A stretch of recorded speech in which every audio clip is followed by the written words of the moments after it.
Bismillahirrahmanirrahim. Assalamualaikum warahmatullahi wabarakatuh. Waalaikumsalam warahmatullahi wabarakatuh. Alhamdulillah rabbil alamin. Wassalatu wassalamu ala asyrofil anbiya'i wal mursalin wa ala alihi washabbihi ajmain. Yang terhormat Bapak Ibu peserta pengimbasan aksi nyata budaya positif modul 34 segera dimulai. Marilah kita buka acara ini dengan bersama-sama melafazkan basmalah. Bismillahirrahmanirrahim. Acara yang kedua, penyampaian materi yang dalam hal ini akan disampaikan oleh Bapak Budi Saputra SPD. Kepadanya kami persilakan. Terima kasih moderator. Bismillahirrahmanirrahim. Assalamualaikum warahmatullahi wabarakatuh. Waalaikumsalam warahmatullahi wabarakatuh. Alhamdulillahirabbil alamin wassalatu wassalamu ala asrofil anbiya'i wal mursalin wa ala alihi washabihi ajmain amma ba'd. Yang kami hormati Bapak Ibu peserta pengimbasan aksi nyata budaya positif modul 1.4. Puji dan syukur kita panjatkan kepada Allah Subhanahu wa taala atas berkat dan rahmat-Nya lah pada pagi hari ini kita semua masuk di dunia nikmat, terutama nikmat iman dan Islam, sehingga kita bisa hadir di sini dalam keadaan sehat walafiat. Salam dan salam tercurahkan kepada junjungan kita Nabi besar Muhammadin sallallahu alaihi wasallam beserta keluarga, sahabat ikutnya hingga akhir zaman. Bapak Ibu peserta pengimbasan aksi nyata budaya positif modul 1.4. Pertama, kami secara pribadi mengucapkan terima kasih atas kesediaan waktunya untuk mengikuti pengimbasan budaya positif modul 1.4. Nah, kegiatan ini merupakan salah satu rangkaian kegiatan dari calon guru penggerak ya. Angkatan 7. Nah, jadi pada hari ini Bapak Ibu akan menerima materi ya tentang budaya positif. Apa saja budaya positif dan akan kita terapkan di dalam sekolah kita nanti. Ya, jadi setelah mengikuti kegiatan ini, harapan kami Bapak Ibu dapat mengimbaskannya kepada anak-anak. Itu harapan kami. Nah, langsung saja kita mulai. Untuk yang pertama saya akan memperkenalkan diri saya dulu. Mungkin ya sebagian sudah tahu ya. Nah, tapi alangkah lemaknya kita ini ya perkenalan secara dulu. Yang pertama ya, nama ya, itu nama saya Saputra, jenis kelamin adalah laki-laki ya, ini laki-laki, tempat tanggal lahir tanggal 10 bulan 10 91, lebih kurang sekarang usia 32 tahun. Kemudian sudah menikah, istri saya bernama Muti Samsia, ngajar di SMP Negeri 5 sekarang ini. Dan juga sekarang dia mengambil S2 PAI di IAIN Anur Lampung yang waktu saya waktu itu. Nah, ya. Kemudian anak Muhammad Faiz, umurnya lebih kurang 3 tahun, pekerjaan guru pendidikan saya ini. Sekarang saya mengambil S2 di PGRI ya. Insyaallah 2024 tidak ada kata halangan selesai. Amin. Dua organisasi ini sebagai bendahara pimpinan daerah pemuda Muhammadiyah Kota Palembang, ketua BKPRMI Kecamatan Gandus, sekretaris PCM Gandus ya, kemudian sekretaris pramuka. Nah, sekarang ada jabatan baru loh, ketua RT ya. Nanti ngalon, jadi kamu nanti ngalon, ya. Belum ganti kan? Ya, jadi juga gitu. Menado sebelum umum kan, sekretaris masjid, musola, pendidikan ya, S2 yang sedang diikuti, guru penggerak angkatan 7. Nah, jadi hari ini Bapak Ibu merupakan salah satu rangkaian yang harus kami lakukan ya. Kami ini kan adalah guru penggerak di SMA 20 itu. Jadi salah satu guru yang ikuti guru penggerak. Jadi ada 70 guru di 20 itu. Nah, tidak lulus kan di seleksi guru penggerak itu kan ada tes. Nah, itu alhamdulillah lulus ada guru penggerak ini. Nah, salah satu programnya ini harus kita tahu kepada orang lain. Tidak boleh kita baik. Nah, salah satunya ialah yang kita gawe hari ini, diimbaskan maksudnya itu ya dengan yang lain. Boleh mengunduh ke webinar, boleh nak workshop ini, boleh terserah. Kemarin kalau nak mikir webinar kan nak kuota ya. Nah biaya kan lembaga yang kayak ini kan. Kemudian penerima beasiswa Orbit Guru Merdeka. Nah, ini ada beasiswa Orbit Guru Merdeka ini untuk melatih jadi master trainer untuk menggunakan digital, pengajar umum digital ini dari PJ Habibie. Nah, kami ini mulai Februari sampai Mei ini. Untuk ini kaki misalnya ada ilmu-ilmunya akan kami bagikan juga ke bapak ibu guru yang ada di sini. Ini saya itu, ya, berbagi. Ini ada kata-kata bijak dari kami. Setiap kita ini pasti punya masalah. Nah, pasti di antara kita ada masalah galau. Jangan jadikan masalah kita sebagai penghambat untuk mencapai tujuan kita. Fokus pada tujuan. Jadi yang ini jangan kita ada cita-cita, ada masalah kita lagi sumpah, maksudnya itu lebih. Artinya kita harus fokus. Misalnya fokus kita muliakan anak. Yo, kita ini kan banyak. Aduh ini tidak mati ini misalnya bayar itu untuk ini. Akhirnya kita harus anak tidak sudah kuliah, fokus pada tujuan kita. Nah itu maksud kami. Oke. Sebelum kita memulainya, kami akan sampaikan pengantar terlebih dahulu. Bapak Ibu, selamat menyaksikan video berikut ini.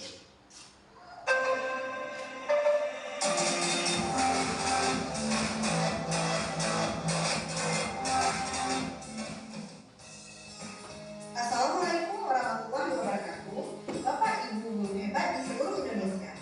Jumpa lagi bersama saya Widya Lestari, calon guru penggerak angkatan 4 dari SMP Negeri 1 Badan Banting, Kabupaten Tanah Sumatera Barat. Pada kesempatan video kali ini, saya akan melakukan skenario pelaksanaan kegiatan restitusi atas pelanggaran yang dilakukan oleh murid terhadap peraturan yang telah disepakati dan dipahami bersama. Restitusi adalah proses menciptakan kondisi bagi murid untuk memperbaiki kesalahan mereka, sehingga mereka bisa kembali pada kelompok mereka dengan karakter yang lebih kuat. Restitusi juga adalah proses kolaboratif yang mengajarkan murid untuk mencari solusi untuk masalah dan membantu murid berpikir tentang orang lain seperti apa yang mereka inginkan dan bagaimana mereka harus memperlakukan orang lain. Proses restitusi meliputi 3 tahap, di antaranya adalah yang pertama menstabilkan identitas, kedua validasi tindakan yang salah, dan yang ketiga menanyakan keyakinan. Bagaimana skenario terhadap kegiatan restitusi tersebut? Mari simak video berikut.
sengaja. Sekarang ibu percaya ya, percaya dengan kata-kata muda dengan sama berbeda. Nah sekarang kita tidak ingin mencari siapa yang salah. Ya, ibu tidak ingin antara yang berdua itu biasanya sama-sama kan? Ibu jangan baik atau tidak? Hanya karena masalah tidak. Jadinya bertengkar kan? Oleh karena itu, ibu berharap kamu bisa memperbaikinya berdua. Jadi apa kesalahan yang telah dilakukan, ibu yakin kamu bisa menyelesaikannya. Nah sekarang pertanyaan kepada Mutia, kira-kira dengan permasalahan ini apa yang harus dilakukan? Jawab kepada Salma dan menggantikannya sebagai tanggung jawab saya. Benar. Nah, benar sama kata Mutia dia minta maaf dan ingin mempertanggungjawabkan karena ini juga kan itu kesalahan ya. Nah, berarti di Mutia apa tadi mana? Berarti artinya membuat kembali ya, kembali apa yang kita dibuat bersama ya. Nah, oke. Bagaimana sama? Baik, saya mau Oke. Nah, silakan bersama kalau memang sudah saling memaafkan. Oke. Ya. Nah, itu cukup bangga dengan kemudian sama-sama ya. Sudah bertanggung jawab atas kesalahan yang telah dibuat walaupun tidak disengaja ya. Dan sama pun ibu bisa sabar ya, maka langsung memaafkan dan bisa memaafkan juga. Dan yakin sudah bisa menerima juga sebagai temannya kembali kan. Oke, nah, angka kita begitu. Nah, untuk yang ke depan, kalau terjadi permasalahan yang sama, segera selesaikan dengan kepala panas sesuai dengan keinginan kepala ini, supaya masalahnya tidak meningkat kemana-mana. Nah, itu ya, kedepannya tidak lagi terjadi seperti ini. Dan sekarang karena mungkin sama-sama kan masih belajar kan kelas, nah, silakan masih dijelaskan. Ya. Baik ya.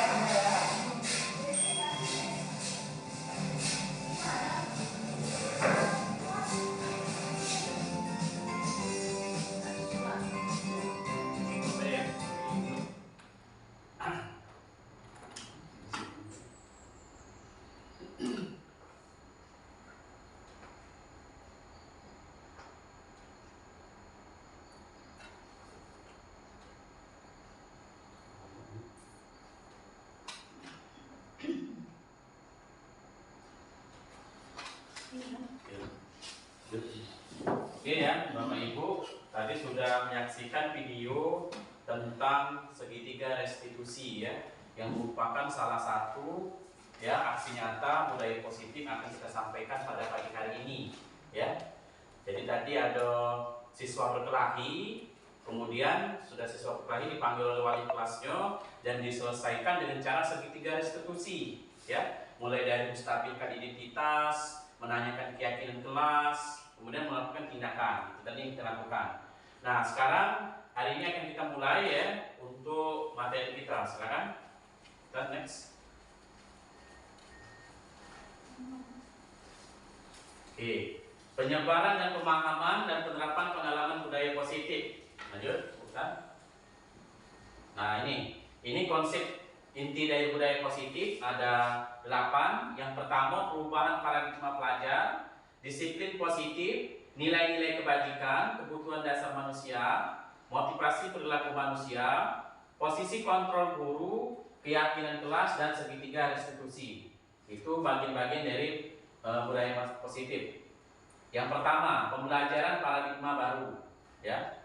Nah, pembelajaran paradigma baru yang dirancang berdasarkan prinsip berdiferensiasi sehingga para peserta didik belajar sesuai kebutuhannya. Jadi sesuai dengan kurikulum sekarang adalah kurikulum merdeka, ya, merdeka belajar. Artinya kita kepada peserta didik itu harus mengetahui kebutuhannya, ya, kebutuhan peserta didik, ya, berdasarkan perkembangan sesuai teori psikologi modern yaitu profil pelajar Pancasila. Itu yang kita harapkan dari peserta didik. Apa baik yang termasuk profil pelajar Pancasila? Yang pertama, beriman dan bertakwa kepada Tuhan Yang Maha Esa dan berakhlak mulia.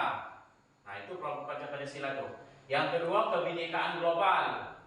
Yang ketiga, bergotong royong, kreatif, bernalar kritis, dan mandiri. Itu harapan-harapan kita kepada peserta didik itu yang harus dimiliki oleh siswa. Ada bernalar kritis, gotong gotong royong, ya, kemudian mandiri, bineka global, beriman kepada Tuhan yang Maha Esa. Nah, itu harapan kita ya. Lanjut. Nah, ini yang nah, mispersepsi tentang teori kontrol ya, yang selama ini kita gunakan ya. Pertama, ilusi. Nah, ilusi itu apa nih kita, Bu? Ilusi.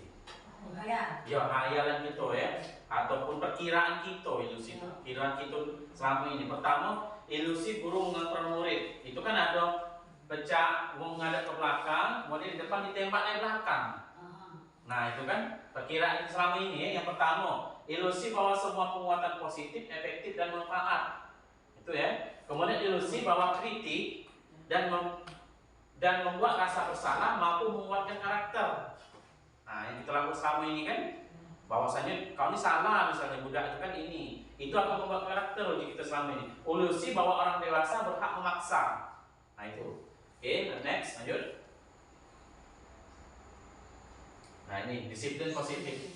Disiplin positif merupakan salah satu cara penerapan disiplin yang bertujuan untuk menumbuhkan kesadaran serta memberdayakan anak untuk melakukan sesuatu tanpa sogokan, ya, ancaman maupun hukuman, sehingga terbentuk murid-murid yang berkarakter, santun, jujur, peduli dan bertanggung jawab. Artinya memang kesadaran dia, rasa sadar dari dia dewek, ya, bukan berdasarkan sogokan, ancaman maupun hukuman. Disiplin positif itu, ya, artinya memang dari diri dia dewek untuk melakukan hal-hal itu, ya, tentang tata tertib sekolah, peraturan sekolah, kagak ada istilah namanya keyakinan kelas. Itu yang namanya disiplin positif. Lanjut.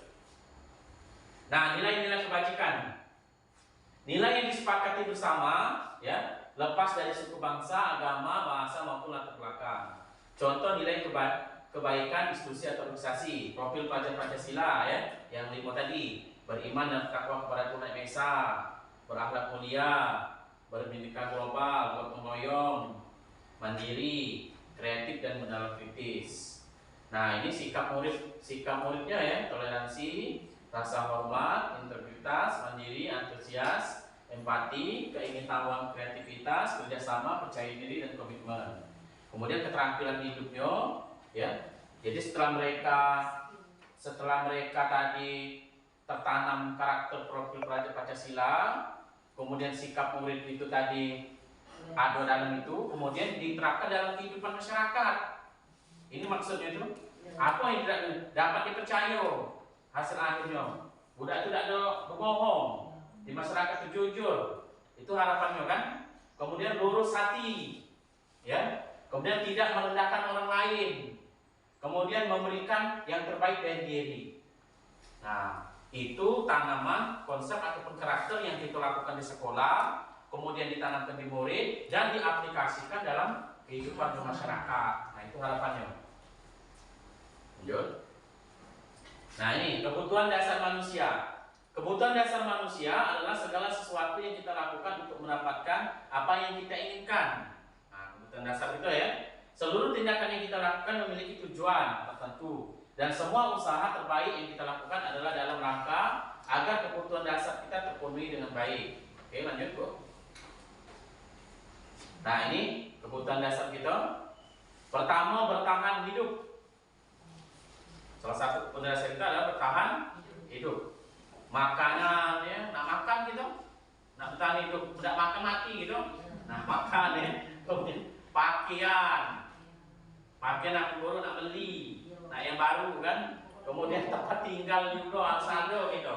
Kebutuhan kita ya, kesehatan dan lain-lain. Itu yang bertahan hidup ya. Kasih sayang dan rasa diterima, itu termasuk kebutuhan hidup Bu. Ya. Mungkin kita ada anak ya, tidak ada kita kasih misalnya. Ya mak mana kan dia? Ya. Kita juga ada laki Bu harus kasih. Ya laki kasih bini kan.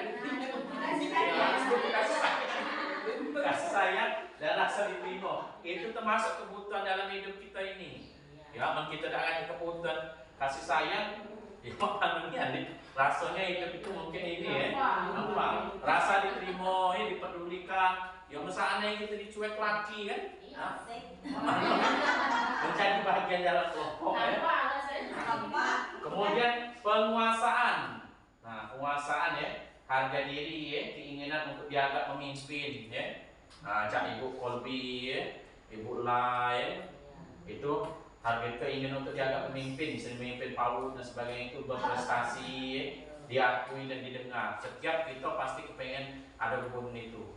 Ya, mungkin kita tidak didengar hubungan ini kan, pok bahasa, ya, nggak semua itu kan, kira-kira. Walaupun ya mungkin di rumah juga ya, nah cak itu.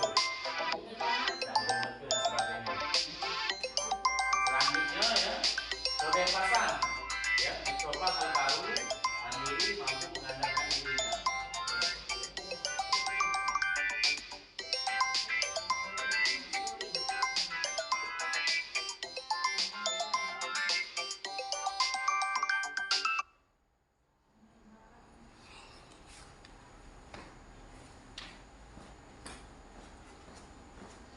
Oke, kita lanjut ya.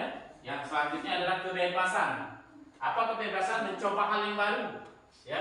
Mandiri, mampu mengendalikan dirinya. Nah, kita juga butuh kebebasan, ya. Tidak galak kita misalnya dikekang-kekang kan. Nah, butuh juga kita yang namanya kebutuhan dasar namanya kebebasan. Dan contohnya mencoba hal yang baru, ya. Mandiri dan mampu mengendalikan dirinya. Kemudian kesenangan. Nah, kesenangan itu kebutuhan dasar juga itu, ya. Nah, bermain, ya. Humor, tertawa, rekreasi, ya.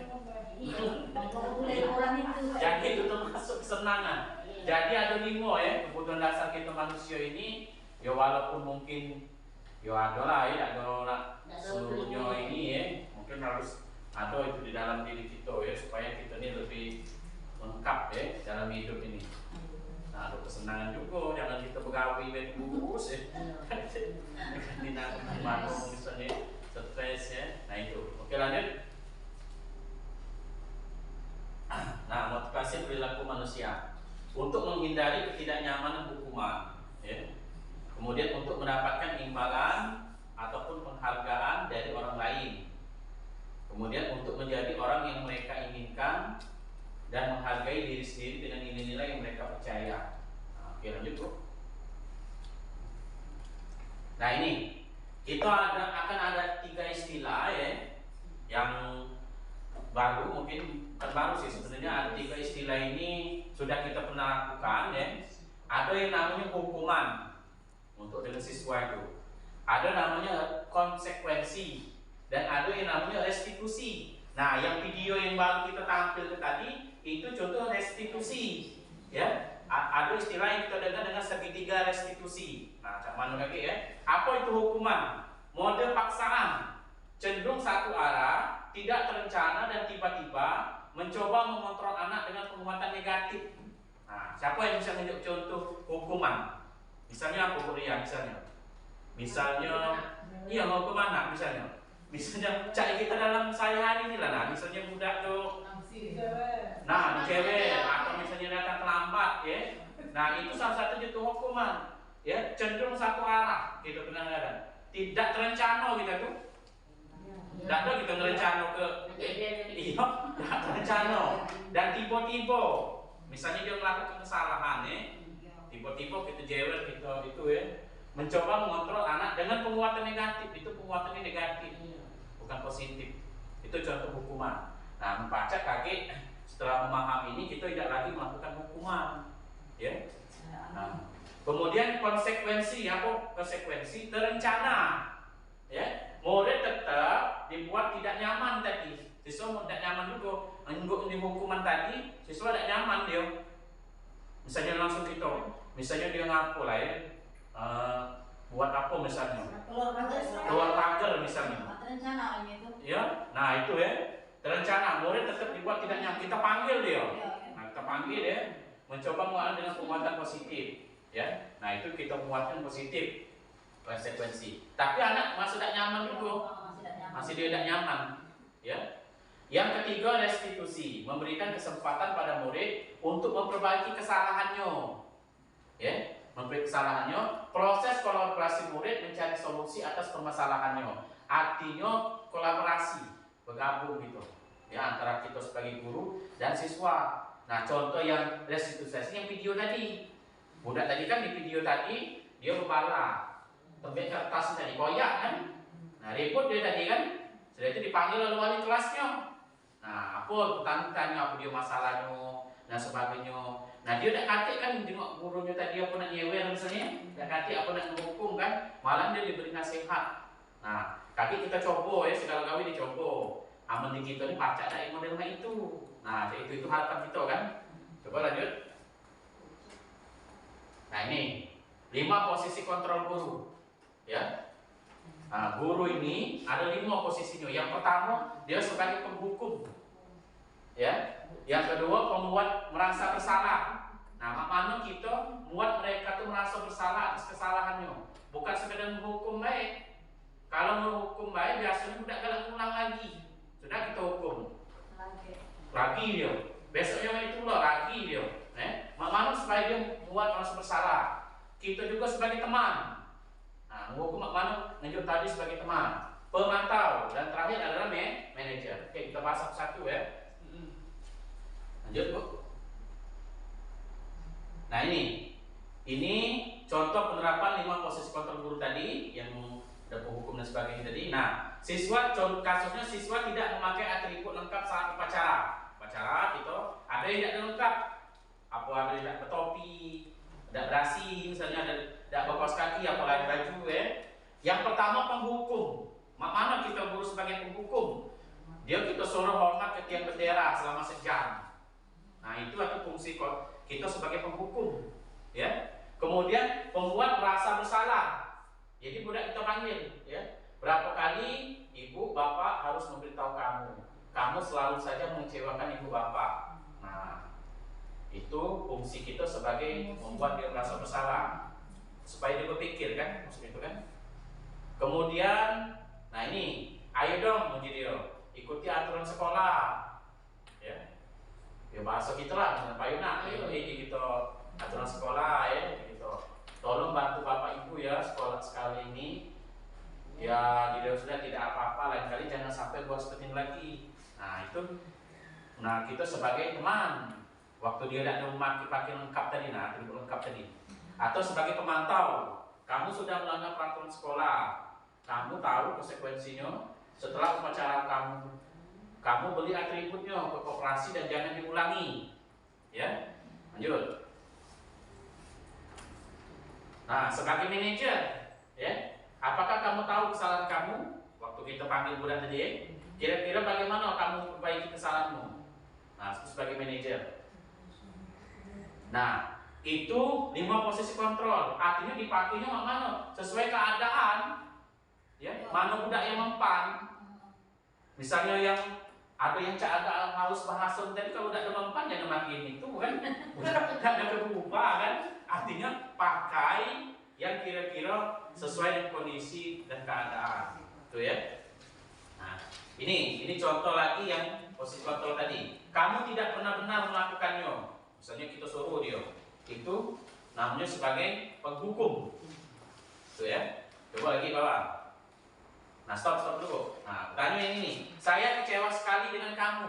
Itu sebagai apa lah? Ada penghukum. Ini biar dia rasa bersalah. Merasa bersalah. Kita cek bentar. Ya, pembuat merasa bersalah. Ya benar ya. Aman bahasa kita itu, misalnya ibu kecewa dengan kau ini. Nah, misalnya dengan kamu apa, misalnya masalah apa. Jadi dia merasa bersalah. Itu ya. Lanjut. Nah, ini. Kamu tidak pernah mendapatkan nilai jika tidak mengerjakan tugas. Apa nih? Sebagai apa nih? Kamu tidak pernah mendapatkan nilai, artinya dia tidak ngawi ke tugas, dia tidak dapat nilai. Coba, sebagai apa? Kita cek ya. Ya, pemantau. Kita mantau ya. Sebagai pemantau ya. Lanjut. Ini. Apa rencanamu untuk menyelesaikan masalah ini? Coba kita cek. Sebagai manajer itu ya. Apa rencanamu? Jadi manajer ya. Iya. Oke, itu masalah posisi kontrol ya. Sekarang keyakinan kelas. Ya, kaki. di AHP kita buka sesi tanya jawab ya. Nah, keyakinan kelas. Mungkin baru hari ini Bapak Ibu mendengar istilah keyakinan kelas ya. Kalau selama ini yang kita dengar adalah peraturan kelas, peraturan sekolah, tata tertib sekolah. Nah, keyakinan kelas. Mengapa keyakinan kelas? Mengapa bukan peraturan kelas? Lanjut. Nah, membentuk keyakinan kelas. Misalnya saya umpamakan, kalau yang namanya peraturan itu biasanya cenderung apa Bapak Ibu? Memaksa. Kemudian cenderung dilanggar. Kita ini hobi namanya peraturan itu, tata tertib itu kan tidak dilanggar, ya. Amun tidak dilanggar mungkin tidak keluar peraturan kan. Nah, sekarang keyakinan kita beragama. Misalnya keyakinan kita beragama, apa cenderungnya kalau keyakinan, Bu Cik? Rasa wajib. Nah, kira ada rasa itu timbul dari dalam diri kita kan. Kalau peraturan itu biasanya agak-agak kita nak terpaksa nak ngawinnya itu.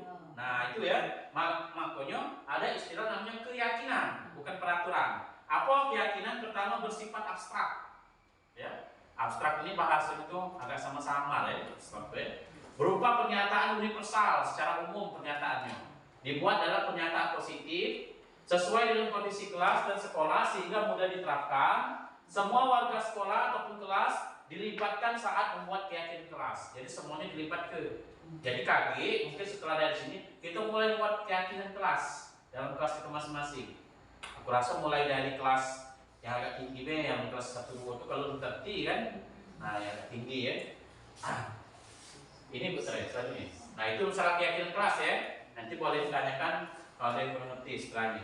Kemudian segitiga restitusi. Nah, tadi ada hukuman, ada konsekuensi dan ada restitusi. Nah, segitiga restitusi ini merupakan salah satu penyelesaian masalah dengan siswa atau peserta didik ya. Suatu proses dialog yang dijalankan oleh guru agar dapat menghasilkan murid yang mandiri dan bertanggung jawab. Itu tujuannya. Ya. Bukan sekadar menghukum baik, tapi supaya mereka mandiri dan bertanggung jawab. Apa dari segitiga restitusi itu ada 3. Namanya segitiga kan? Nah, ada 3. Yang pertama, menstabilkan identitas. Nah, tadi makna bentuk menstabilkan identitas ya. Yang kedua, menanyakan keyakinan. Ya. Dan yang ketiga, validasi tindakan yang salah. Nah, itu contoh segitiga restitusi. Oke ya. Restitusi, apa itu restitusi? Apa tujuan restitusi? Kemudian sudah pernahkah melaksanakan restitusi? Oke, buka ya. Nah, ini restitusi.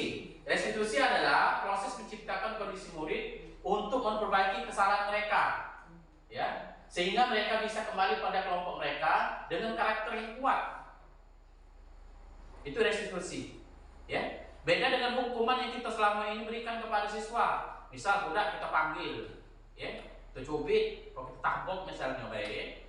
Nah, dengan kaki kamu beda ke apa hasilnya setelah kamu melakukan segitiga restitusi ini dengan kamu yang kita lakukan selama ini, Bu.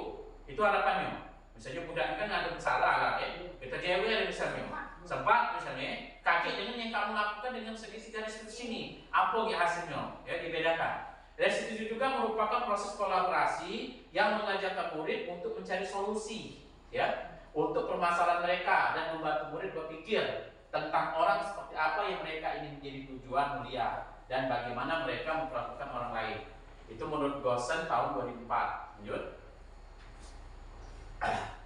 Nah, ini yang pertama di segitiga restitusi tadi ada 3. Yang pertama adalah menstabilkan identitas. Cak mana menstabilkan identitas? Berdasarkan prinsip bahwa membuat kesalahan merupakan bagian dari proses pembelajaran.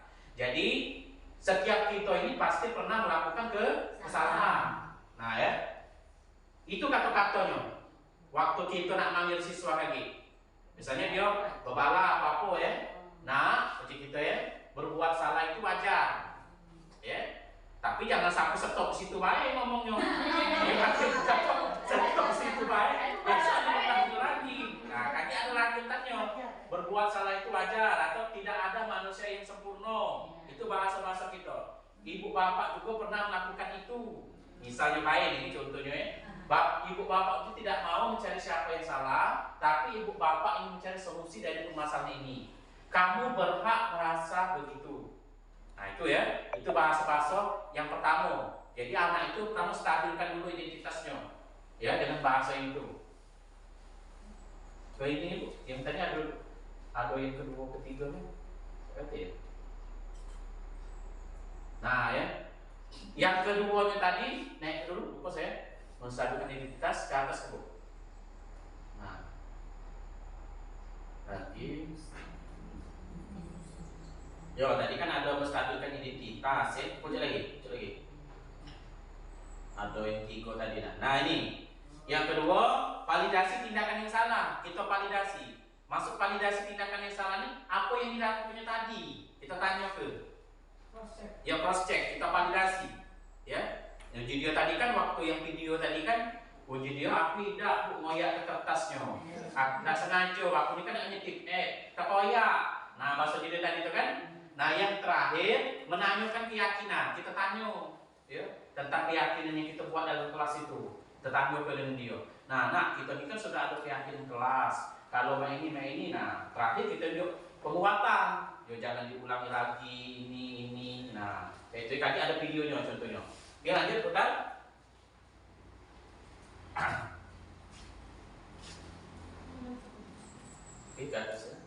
Oke, penutup. Dalam penerapan program disiplin positif hendaknya guru memiliki standar kepribadian profesional. Artinya kita sebagai guru ya harus profesional dan sosial yang baik, di mana guru merefleksi dirinya dalam posisi kontrol saat ini. Bagaimana perjalanan dirinya sebagai AMO, manajer yang menuntun murid-muridnya menjadi insan yang mandiri, merdeka dan bertanggung jawab. Itu standar nasional pendidikan. Oke, itu saja untuk materinya. Sekarang kita lihat videonya ya. Nah ini contoh videonya ya. Nah ini. Mereka tahu apa dia menyontek saat ulangan. Apa ya? Jadi mereka ya setiap kita kalau mereka pasti menggunakan. Oke. Nah ujian aku tadi kan setiap kita pasti melakukan hal tersebut. Apa itu?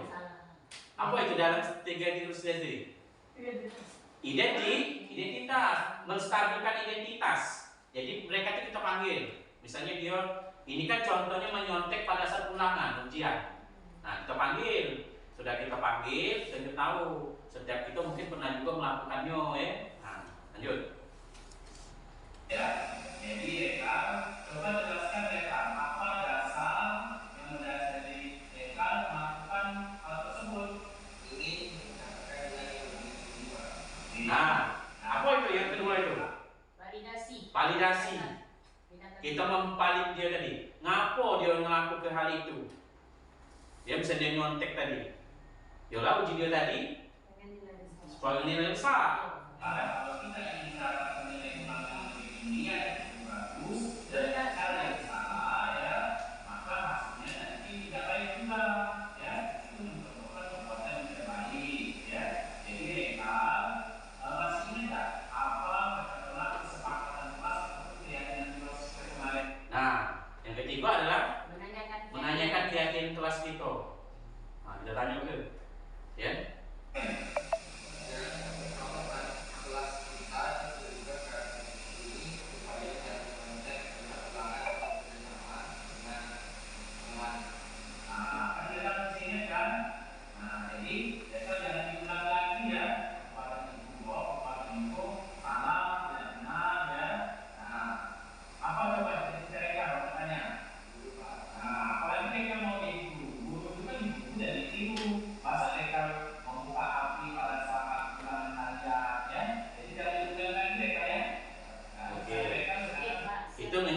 Penguatan. Nah, ini kita lihat penguatan dia. Itu contohnya. Nah, sekarang ini yang setelah kita lihat segitiga diskusi tadi. Perasaannya.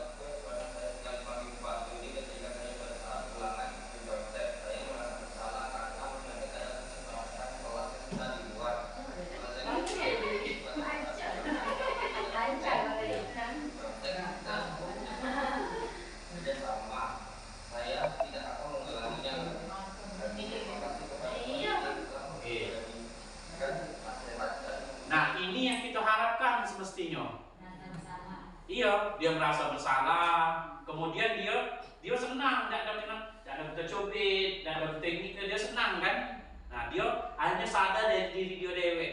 Itu harapan kita, ya. Nah, masalah prakteknya kaki, ya kita coba nggak ini? Kemudian dicoba tidak tahu kan? Nah, itu harapan kita. Ini contoh yang kedua, yang dia tidak pakai baju, tidak pakai seragam. Ini bapak kami. Kira-kira ini tahu apa masalah ini dia bapak kami pada hari ini. Oke, nah ini lakukan ini mungkin juga pernah dilakukan oleh teman-teman lain. Nah, tapi kan identitas ya. Apa yang menjadi alasan ini melakukan hal tersebut? Nah, misalnya ya, nilai bagus ya, tapi dilakukan ini kurang baik ya, tepat ya. Nah, jadi kalau yang namanya tiga kelompok itu apa bedanya? Tiga kelompok tadi, tidak ya, sama kelompok tadi presentasi bahwasannya dia ikut, nah, dia kelompok tidak ikut, dia berpartisipasi ya. Nah, ini masih ingat apa peraturan dan keyakinan kita? Apa coba? Ya, harus bersikap jujur ya. Nah, tadi ini sudah melakukan tersebut ya. Jadi angel ya, jangan dibagi lagi ya, jangan berbohong ataupun tidak jujur ya. Nah, kira-kira apa yang menjadi cita-cita angel? Nah, apalagi ini mau jadi dokter ya, nanti angel bilang pasiennya sakit perut, padahal bisa jantung. Nah, itu bohong ya, tidak boleh angel ya. Itu contohnya ya. Nah, ini harapan kita setelah mereka kita panggil.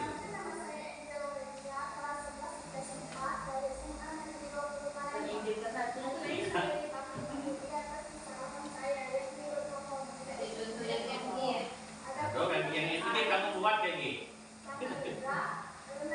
Jadi kaki itu buat juga. Apa dia perasaan mereka kan? Dan saya janji tidak akan mengulang lagi. Oke. Nah, itu contoh-contoh ya ke segitiga restitusi tadi.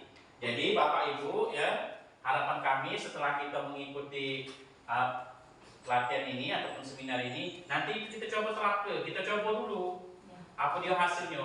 Aman enggak dicoba, kita tidak tahu kan? Apa kaki budak itu tambah mano kan? Apa kaki mereka itu lebih baik kan? Kita akan menghindari yang namanya menghukum itu nah, hukum nyubit, nyewer, itu nah kita hindari. Mana supaya dia terpikir itu memang dari diri dia. Itu ya. Oke. Silakan bagi Bapak Ibu yang ingin bertanya, silakan. Silakan Ibu Rusna, silakan. Tadi pada pemaparan Bapak tentang di pemaparan PowerPoint ada istilah segitiga restitusi. Ya. Bisakah Pak Yudi memberikan contoh yang konkret tentang penyelesaian masalah dengan segitiga restitusi? Ya. Terima kasih. Oke, terima kasih Bu Rusna atas pertanyaannya ya. Jadi contoh segitiga restitusi ya. Nah, di sini tadi dari segitiga restitusi ada 3 cara. Pertama, kita stabilkan identitas. Yang kedua, kita validasi. Maksud validasi ini Bapak Ibu kita tanya apa dia kesalahannya tadi, apa yang diperbuatnya. Maksud divalidasi. Kemudian yang ketiga, menanyakan keyakinan. Kita hubung ke dengan peraturan keyakinan sudah kita buat. Terakhir kita juga penguatan. Nah, itu. Misal kita contoh ke apa dia masalah yang sering kali udah lakukan, misalnya yang di sini nih. Apa lagi kira Bu?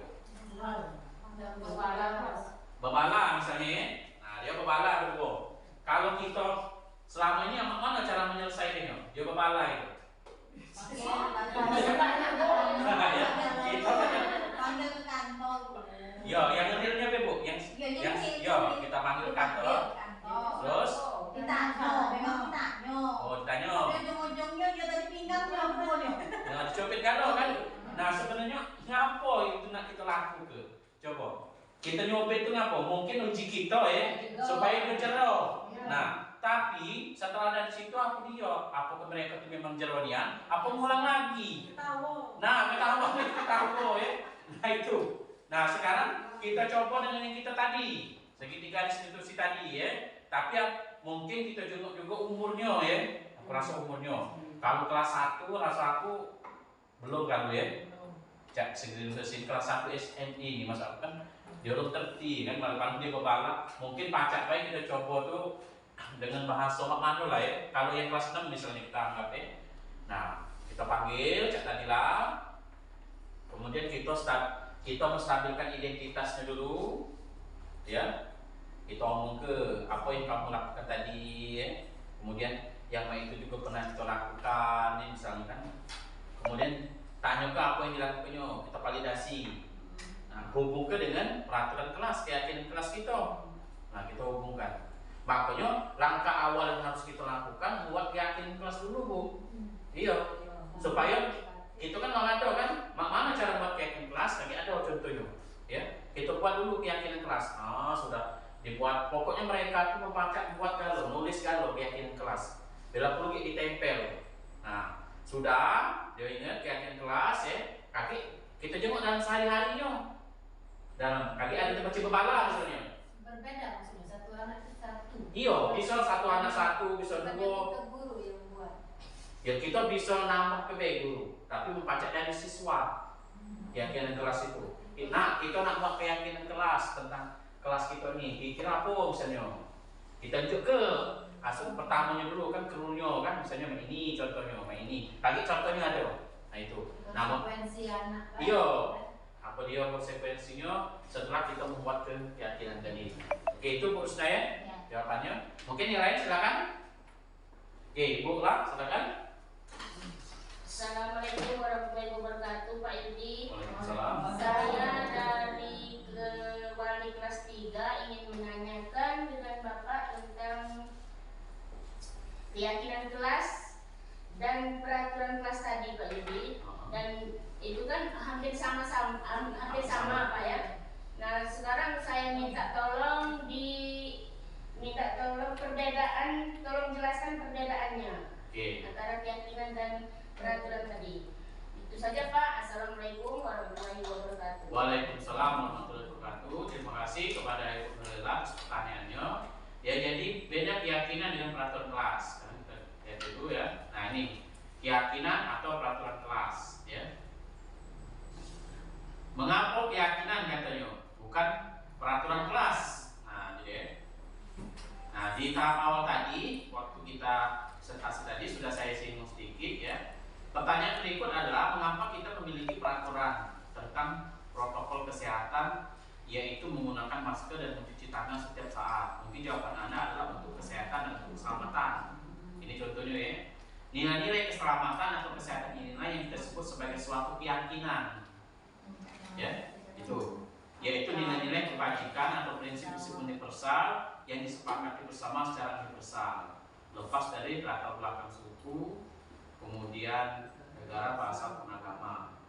Nah, kan menurut Gosen tadi sudah ya, keyakinan akan lebih memotivasi seorang dari dalam.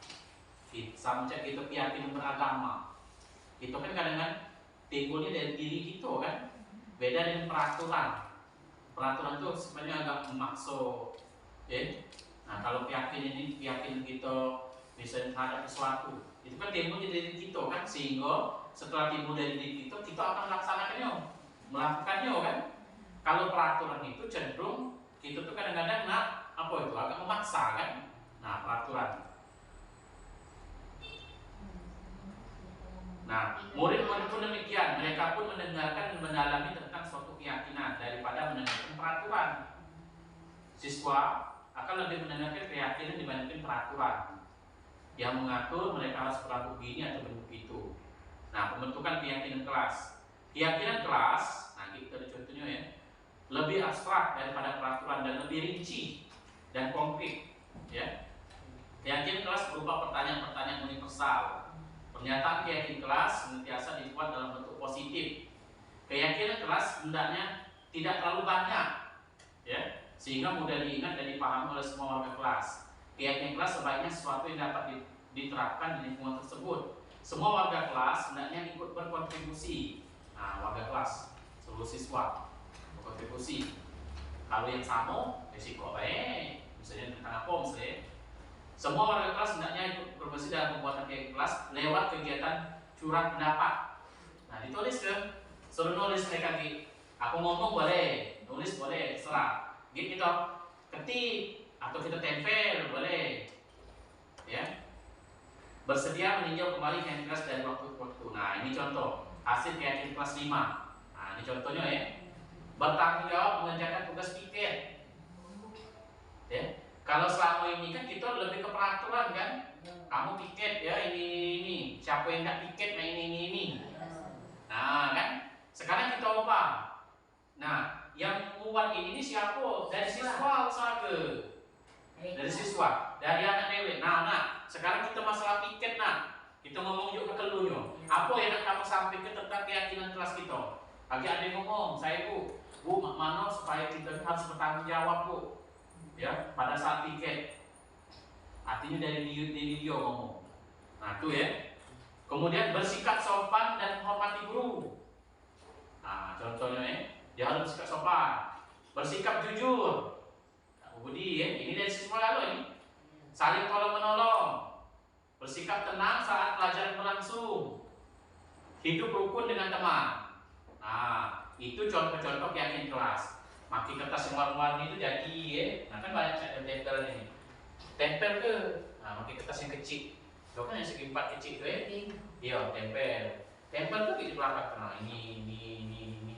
Tadi sebut ke wali kelasnya. Nah, ya. Pokoknya mulai dari sekarang kita sudah ada keyakinan kelas. Sebut ke ini. Nah, tadi kita juga terapkan dalam kehidupan. Ada misalnya yang melanggar. Dan piket misalnya dari contoh ke. Panggil dia. Selesaikan dengan segitiga restitusi tadi. Nah, kan menstabilkan identitas, validasi, menanyakan keyakinan kelas. Di terakhir tadi kan. Nah, kamu ingat tidak apa keyakinan kelas yang kita tulis? Apa misalnya? Itu yang tulisan kamu kemarin. Bertanggung jawab saat piket. Nah, itu harapanmu. Ya. Oke, yang lain mungkin? Silakan, Bu Dalina. Assalamualaikum warahmatullahi wabarakatuh. Waalaikumsalam. Apakah program ini program baru atau sudah lama? Oke. Dulu materinya untuk SMA ini beda atau sama? Ya. Nah, Oke, terima kasih Bu Dalina. Sebenarnya program ini mungkin sudah kita lakukan mungkin ya. Mungkin juga ya. Tapi lebih maksimal baik. Karena ini berdasarkan Yuki Hajar Dewantara kan. Kemudian ini bisa diterapkan dari SD, SMP, SMA sesuai dengan kondisi dan keadaan. Mungkin keadaan kelas 1 gimana cara menyelesaikannya. Tidak ada seperti contoh tadi kan. Tadi kan SMA.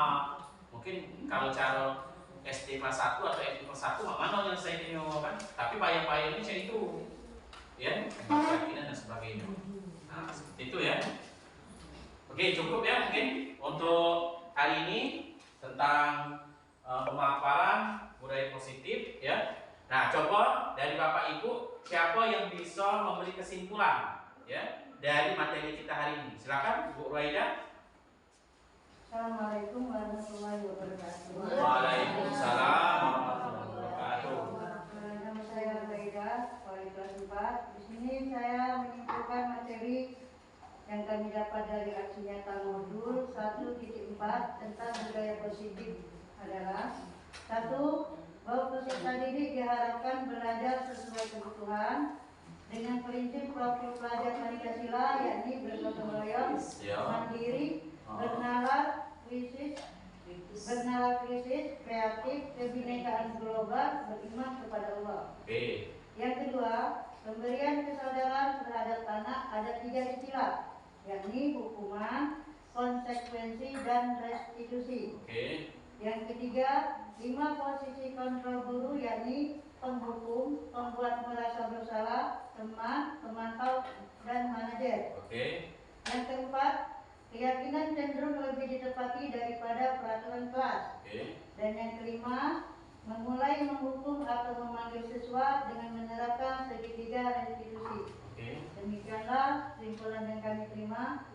Assalamualaikum warahmatullahi wabarakatuh. Waalaikumsalam warahmatullahi wabarakatuh. Kita beri tepuk Raida luar biasa ya. Walaupun sebentar tapi Ibu Raida sudah bisa memberikan kesimpulan ya. Ya. Nah itu saja mungkin Bapak Ibu pemaparan dari kami. Terima kasih atas perhatiannya. Saya kembalikan kepada moderator. Silakan. Terima kasih kepada Bapak Yudi Samudra telah menyampaikan tentang pengimbasan aksi nyata budaya positif modul 1 4. Semoga bermanfaat bagi kita semua. Amin.